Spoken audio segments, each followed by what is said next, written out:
Hi guys, അപ്പോൾ നമ്മുടെ മൊരിഞ്ഞ നല്ല ക്രിസ്പി ഉഴുന്നുവടയ്ക്ക് വേണ്ടി ആദ്യം കുറച്ച് ഉഴുന്ന് 1 മണിക്കൂർ കോരായിടണം.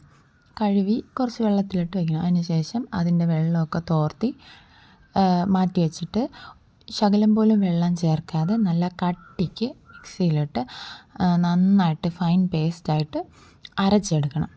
എന്നിട്ട് അതിലേക്ക് നല്ല കുഞ്ഞായിട്ടരിഞ്ഞ സവാള, ഇഞ്ചി, പച്ചമുളക്, പിന്നെ കറിവേപ്പിലയും കൂടെ നന്നായിട്ട് കുഞ്ഞു കുഞ്ഞായിട്ട് അരിഞ്ഞതിന് ശേഷം അതിലോട്ട് കുറച്ച് അരിപ്പൊടിയും ആവശ്യത്തിനുള്ള ഉപ്പും ചേർത്ത് നന്നായിട്ട് ഈ മാവും നമ്മൾ അരച്ച് വെച്ച മാവും കൂടെ ചേർത്ത് നന്നായിട്ട് ഇളക്കി മിക്സ് ചെയ്തെടുക്കണം.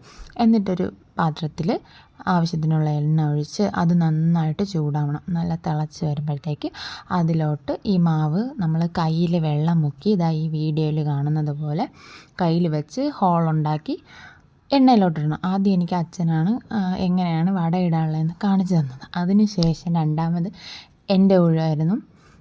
അപ്പോൾ അച്ഛൻ പറഞ്ഞു തന്നതുപോലെ ഞാനും കയ്യിൽ വെള്ളം നനച്ച് കയ്യിൽ കുറച്ച് മാവെടുത്തിട്ട് നടുക്ക് ഹോളിട്ട് നമ്മൾ തള്ളവിരൽ കൊണ്ട് ഇങ്ങനെ ഹോളുണ്ടാക്കിയിട്ട് എണ്ണയിലോട്ടിട്ട് അങ്ങനെ ലൈഫിൽ ആദ്യമായിട്ട് ഞാനും കറക്റ്റായിട്ട് വട ഇടാൻ പഠിച്ചു.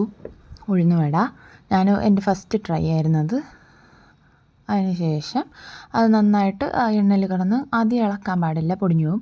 നന്നായിട്ടൊന്ന് മൊരിഞ്ഞ് വന്നതിന് ശേഷം ഇളക്കി മറിച്ച് എണ്ണ തോർത്തി എടുത്താൽ മതി. അത്രയേ ഉള്ളൂ, സിമ്പിൾ. നമ്മുടെ ഉഴുന്നുവട റെഡി.